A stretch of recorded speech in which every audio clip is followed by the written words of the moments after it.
नमस्कार दोस्तों, आज हम कोड ऑफ क्रिमिनल प्रोसीजर 1973 को बहुत ही सिंपल तरीके से क्रिमिनल प्रोसीजर ट्रेन के रूप में समझेंगे, उसके डिफरेंट स्टेजेस को समझेंगे और उसके डिफरेंट चैप्टर्स की रिलेवेंस को समझेंगे। जैसा कि हम जानते हैं, कोड ऑफ क्रिमिनल प्रोसीजर एक बहुत ही लेंदी स्टैट्यूट है जिसके अंदर 484 सेक्शंस हैं और सिमिलर सेक्शंस का एक-एक अलग-अलग जो है चैप्टर बनाया हुआ है। इस तरह से इन 484 सेक्शंस को 37 चैप्टर्स के अंदर बाँटा गया है। उसी के साथ कोड ऑफ क्रिमिनल प्रोसीजर 1973 के साथ 2 शेड्यूल्स अटैच हैं। फर्स्ट शेड्यूल के अंदर 2 पार्ट हैं, पार्ट 1, पार्ट 2। पार्ट 1 के अंदर सारे आईपीसी ऑफेंसेस को कैटेगराइज़ किया गया है 6 कॉलम के अंदर। फर्स्ट कॉलम में सेक्शन नंबर, सेकंड कॉलम में ऑफेंस का क्या नाम है, थर्ड कॉलम में ऑफेंस की क्या पनिशमेंट है, फोर्थ में जो है आपका कॉग्निजेबल है कि नॉन कॉग्निजेबल, देन फिफ्थ में bailable non bailable and sixth में by which court it is triable. उसी के साथ सेकंड पार्ट के अंदर नॉन आईपीसी ऑफेंसेस हैं। सेकंड शेड्यूल के अंदर जो है वेरियस फॉर्म है, जैसे समन के लिए क्या फॉर्म होगा, वारंट ऑफ अरेस्ट के लिए क्या फॉर्म होगा। इसी तरह से जैसे फॉर्म नंबर 32 चार्जेस से रिलेटेड है, फॉर्म नंबर 45 जो है वो आपका बेल बॉन्ड से है, इसीलिए डेथ, इसी तरह से डेथ वारंट का भी फॉर्म है और टोटल 56 फॉर्म है। अब हम एक एग्जाम्पल के थ्रू इस पूरे प्रोसीजर को समझेंगे। सपोज पुलिस को एक इंफॉर्मेशन मिलती है कि मिसेज एक्स को कोई मारना चाहता है और जो है इस इंफॉर्मेशन के ऊपर ये हम पूरा जो सीआरपीसी की पूरी प्रोसीडिंग्स है उसको एक क्रिमिनल प्रोसीजर ट्रेन के हिसाब से कि ट्रेन के कौन-कौन से स्टेशन आएँगे और किस तरह से प्रोसीड करेगी, उसको पूरी सीआरपीसी को डिस्कस करने की कोशिश करेंगे। जब इंफॉर्मेशन मिली कि मिसेस एक्स को कोई मारना चाहता है, तो अभी कोई कॉग्निजेबल ऑफेंस कमिट नहीं हुआ है। अभी कोई कॉग्निजेबल ऑफेंस नहीं कमिट हुआ है, इसका मतलब है कि ये प्रिवेंटिव स्टेज है। प्रिवेंटिव स्टेज वो स्टेज होती है जहाँ पे ऑफेंस कमिट नहीं हुआ लेकिन उसको रोकना है कमिट होने से। अब इस प्रिवेंटिव स्टेज में यहाँ के बाद की जो स्टेशंस आएँगे, जो प्रोसीजर होगा वो प्यूनिटिव स्टेजेस होंगे। अब प्रिवेंटिव स्टेज में पहला स्टेज जो है 3 स्टेजेस होती हैं। पहली स्टेज होती है chapter 8 security for keeping peace and good behaviour. Suppose करो कि कोई अक्यूज है, वो अभी अपना पूरा कारावास पूरा करके आता है और ये लगता है कि वो कारावास पूरा करके आ गया है तो कुछ पंगा हो सकता है, कुछ विवाद हो सकता है, तो सेक्शन 106 अप्लाई होगा। इसी तरह से अगर आपके गली में कोई शराब पी के, कोई दारू पी के जो है वो गाली-गलौज करता है तो सेक्शन 107 लगेगा। सो पहली स्टेज जो है वो होती है आपकी security for keeping peace and good behaviour chapter 8। उसके साथ सेकंड स्टेज आपकी आती है maintenance of public order and tranquillity chapter 10। अगर पुलिस को लगता है कि बहुत ज़्यादा भीड़ हो गई, कुछ ऑफेंस हो सकता है अनलॉफुल असेंबली। और थर्ड स्टेज आती है आपकी preventive action of the police chapter 11। जैसे कि इसमें मैंने बताया कि ऑफेंस कमिट हो सकता है, सेक्शन 149 में पुलिस ऑफिसर की ड्यूटी है उसको प्रिवेंट करना। इन तीनों जो स्टेजेस हैं, इन तीनों स्टेशन को, इसको हम बोलते हैं प्रिवेंटिव स्टेज। इन स्टेज से भी पहले एक स्टेज आती है, उसको हम बोलते हैं कोसाई जुडिशियल स्टेज, जहाँ पे वाइफ एटसेट्रा के मेंटेनेंस की बात कही है, जो कि चैप्टर 9 है। अब यहाँ पे हमारे वाले केस में आते हैं, इंफॉर्मेशन मिला, पुलिस चैप्टर 11 के तहत प्रिवेंटिव एक्शन लेने ली, लेकिन जब तक पुलिस पहुँचती है तो ऑफेंस कमिट हुआ होता है। पुलिस देखती है कि Mrs X was lying in the blood of pool, पूरी जो है चारों तरफ खून ही खून होता है, उसमें मिसेज एक्स पड़ी होती है, उसकी नौकरानी के हाथ में चाकू होता है। अब प्राइमा फेसाई नौकरानी के हाथ में चाकू है, उसको कस्टडी में लिया जाता है और इन्वेस्टिगेशन स्टार्ट होती है। अब यहाँ से स्टेज हमारी ट्रेन की अगला स्टेशन पड़ता है। जैसे ही कोई कॉग्निजेबल ऑफेंस होता है तो उसके लिए फिर हमारा चैप्टर 12 अप्लाई होता है, जहाँ पे एफआईआर होती है सेक्शन 154 में और इन्वेस्टिगेशन स्टार्ट होती है।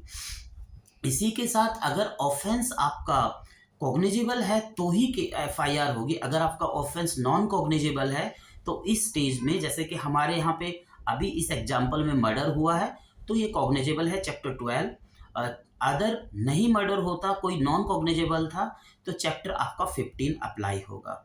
उसके बाद में अक्यूज जो सस्पेक्टेड थी उसमें, उसके खिलाफ अगर एविडेंस मिलता है यहाँ पे उस लेडी के खिलाफ जो उसकी सर्वेंट थी, तो अरेस्ट कर सकते हैं उसे। अरेस्ट के लिए आपका चैप्टर 5 अप्लाई होगा। अगर सपोज करो कोई एविडेंसेस हैं या जो भी हमारे विटनेसेस हैं, विटनेसेस को पुलिस ऑफिस में बुलाने के लिए, और इसी तरह से जो है आपका कह सकते हो कि बंदे को जो है कंपेल करने के लिए वो भी स्टेजेस होती हैं। सो नेक्स्ट स्टेज आपका आता है जिसमें इन्वेस्टिगेशन स्टेज कर सकते हैं, और जैसे investigation stage, process to compel the appearance, किसी भी विटनेस की अपीयरेंस जो है उसके कंपेल कर सकती है पुलिस। उसके बाद में ऐसे ही आता है कि अगर कोई थिंग्स हैं तो उसके प्रोडक्शन के लिए भी कर सकती हैं। अपीयरेंस के लिए है आपका चैप्टर 6, प्रोडक्शन ऑफ थिंग्स के लिए है आपका चैप्टर 7। सपोज करो इसी के साथ में पुलिस अगर अरेस्ट नहीं कर रही है, या पुलिस जो है आपका और कोई दिक्कत आती है या एफआईआर नहीं हो रही है, तो उसके साथ में चैप्टर 4 आता है, power of the superior police. उसके बाद में ये प्रोसेस हो गया। अब अक्यूज जो है वो चाहता है कि उसको जो अरेस्ट हुआ वो या तो जो है एक एक दिन के लिए वो 57 सेक्शन के अकॉर्डिंग जो है पुलिस की कस्टडी में रहता है, या उसके बाद में उसको जुडिशियल कस्टडी में मजिस्ट्रेट भेज देगा, तो वो बेल लेना चाहेगा। बेल के लिए आपका चैप्टर नेक्स्ट स्टेप आएगा चैप्टर 33। उसके बाद में आपकी प्रोसीजर ट्रेन थोड़ा और आगे बढ़ेगी। जब पुलिस रिपोर्ट सबमिट कर देती है उसके बाद में मजिस्ट्रेट कॉग्निजेंस लेता है। इस स्टेज को हम बोलते हैं चैप्टर 14। कॉग्निजेंस लेता है।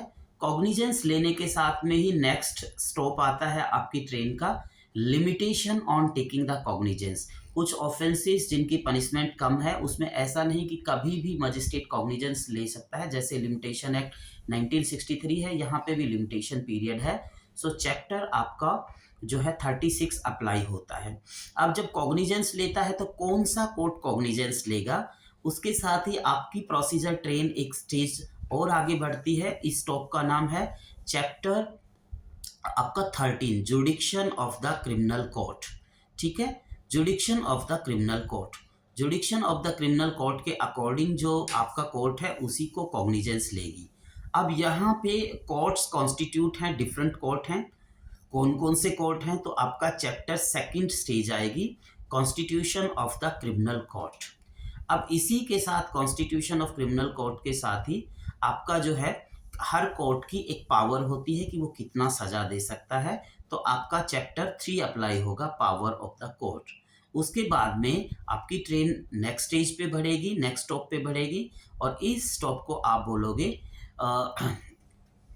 जो है कमिंसमेंट स्टेज ऑफ प्रोसीडिंग, और you can say that proceeding before the magistrate, जो कि आपका चैप्टर 16 है। अब इस चैप्टर के बाद में आपका चार्ज फॉर्मेशन होगा, जो कि आपका चैप्टर 17 है। चार्ज फॉर्मेशन के बाद में आपकी ट्रेन के 4 रूट होते हैं। अगर आपका offence tribal by court of session है तो कोर्ट ऑफ सेशन की ट्रायल से के थ्रू जाएगी। अगर ट्राइबल बाय वारंट ट्रायल है तो वारंट ट्रायल के थ्रू जाएगी। कोर्ट ऑफ सेशन की ट्रायल आपकी चैप्टर 18 में है, वारंट ट्रायल चैप्टर 19 में है, समरी ट्रायल चैप्टर 20 में है, सॉरी समन ट्रायल चैप्टर 20 में है, और समरी ट्रायल सेक्शन 21 में है। उसके बाद में ट्रायल, इन ट्रायल्स के थ्रू जो है डिफरेंट स्टेजेस आएंगी। जनरल प्रोविजन जो आपका चैप्टर 24 अप्लाई होगा। जनरल प्रोविजंस के साथ में ही अगर सपोज करो आपका अक्यूज है वो अनसाउंड पर्सन है, तो वो एक स्पेशल स्टेशन होता है। अगर केवल अनसाउंड पर्सन है तो ही ये चैप्टर अप्लाई होगा, chapter 25, provision related to unsound person. एक और नेक्स्ट स्टेशन आएगा इसके बाद में, अगर आपका अटेंड जो है अक्यूज वो फ्री पर्सन है, तब तो उसको हर बार वो अपनी ट्रायल पे आ सकता है। अगर फ्री पर्सन नहीं है तो ऐसे केस में किसी ऑफेंस के कारण वो किसी जेल के अंदर है, so attendance of the confined person, chapter आपका 22। अब चैप्टर 22 के स्टेज के बाद में, इस स्टेशन के बाद में नेक्स्ट स्टेशन आता है डिस्पोजल ऑफ द प्रॉपर्टी। जो भी केस प्रॉपर्टी है, अब उसकी गवाही हो गई, सब कुछ हो गया, अब उसके बाद में उसको फ्री कर सकते हैं, तो उसको बोलते हैं disposal of the property, chapter 34। Chapter 34।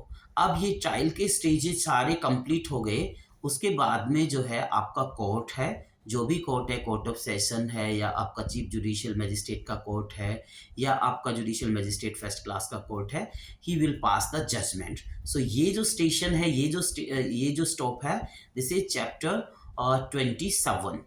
अब चैप्टर 27 जजमेंट के बाद में आपका आएगा ऑफेंसेस और offences affecting the administration of the justice. अगर सपोज आपके ट्रायल के थ्रू ही किसी ने झूठ बोला है, परजुरी की है, तो चैप्टर आपका 26।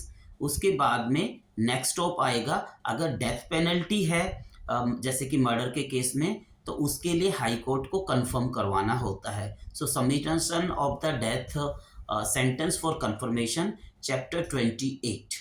ठीक है। उसके बाद में दो पार्टी हैं हमारे पास, एडवर्शियल सिस्टम है, one party will not be satisfied, so he can go in the appeal. So next stop will be appeal, chapter 29।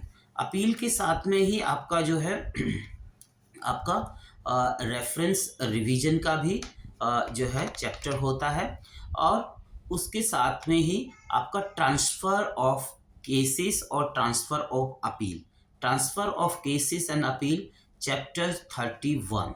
Chapter 31। अब आपकी अपील भी जो है वो पूरी तरह से डिस्पोज हो गई। सो उसके बाद में जो पनिशमेंट है उसको एग्जीक्यूट करवाना या पनिशमेंट को सस्पेंशन करवाना या रिमिशन या कम्यूटेशन, वो स्टेज आती है जो आपका है चैप्टर 32। अब सपोज करो आपकी प्रोसीडिंग कुछ इरेगुलर वगैरह हो गई, सो नेक्स्ट स्टेप आपका आता है, वो है आपका इरेगुलर प्रोसीडिंग।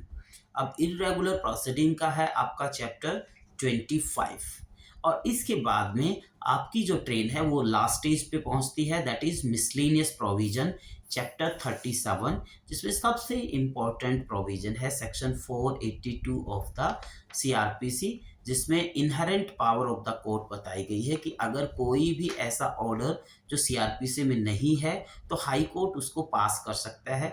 जैसे एफआईआर लॉन्च होने की पावर है 154 में, लेकिन क्वेसिंग की पावर नहीं है कि उसको क्वेस कर दे, तो क्वेसिंग सेक्शन 482 में हाई कोर्ट कर सकता है।